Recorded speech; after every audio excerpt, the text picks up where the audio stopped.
আসসালামু আলাইকুম আর হিন্দু ভাইদেরকে আদাব। 2022 সালে এই ছাতকেই আমি আপনাদের জন্য আসছিলাম। অনেক বন্যা ছিল ওই সময়, এই জায়গাতেও আমি আসছিলাম। এর মধ্যে 23 সালে আর এবার বন্যা হয় নাই, 24-এ আবার হইতেছে। আল্লাহ জানে যে আরো 2-3 দিন যদি বৃষ্টি হয় চেরাপুঞ্জির দিকে বা ইন্ডিয়ার দিকে, তাহলে এখানে আরো বাইসে যাবে।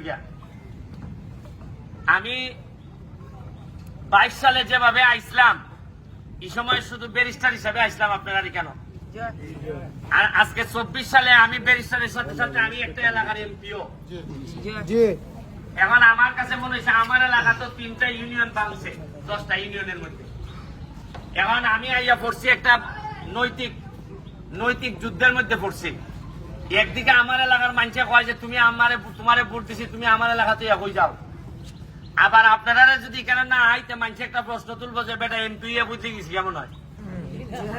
এখন আমি কেন আইসি যে সবচেয়ে বড় কথা হইলো যে ত্রাণ লইয়া আসারটা এটা বড় না, বড় হইল গিয়া সারা বাংলাদেশে বিশেষ করে মাননীয় প্রধানমন্ত্রী জননেত্রী শেখ হাসিনারে আমি দেখাইতাম আইছি যে এইভাবে যদি চলতে থাকে বছরের পর বছর সিলেট সুনামগঞ্জে যদি এইভাবে বন্যা হয়, তাহলে সিলেটের বেশিরভাগ সুনামগঞ্জের বেশিরভাগ মানুষ অর্থনৈতিক ভাবে ধ্বংস হয়ে যাবে। বিভিন্ন কারণে এই বন্যা হইতেছে। আজকে আইলাম ধরেন খালি লইয়া, আগামী বারও যদি বন্যা হয় কত মানুষ আপনারা আইব।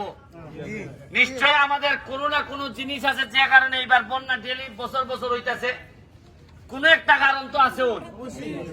ওই আমরা যা আছে গর্ত ভরাট করে লেছি, রাস্তাঘাট ভরাট করে আমরা এখানে দোকান ভাট বানাইছি, যেখানে পানি থাকার কথা এখানে আর পানি নাই, দখল করছি আমরা।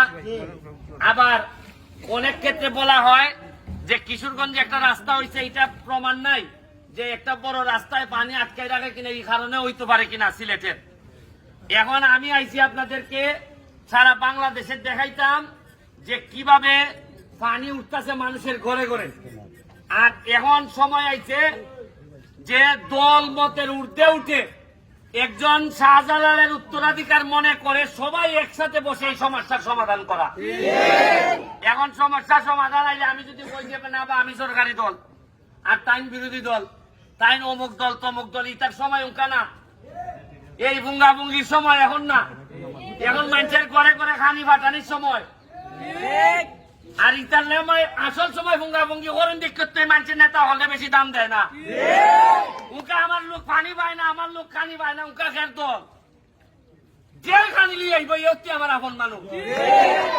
আমি ওইটাই কইতাছি যে যারা তরুণ ইয়াং আছে তারা কইলে ভাই মানুষ এখন মানুষ দেখতে চায় তোমার রক্তের মধ্যে মানুষের সেবা করার উপাদান আছে।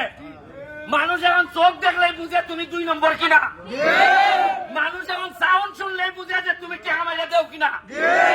মনে করেন এটা একদিনের ভাবের ফসল না, বহুদিনের ভাবের ফসল হইয়া পানি উনকে আমরা শরীরে উঠতেছে।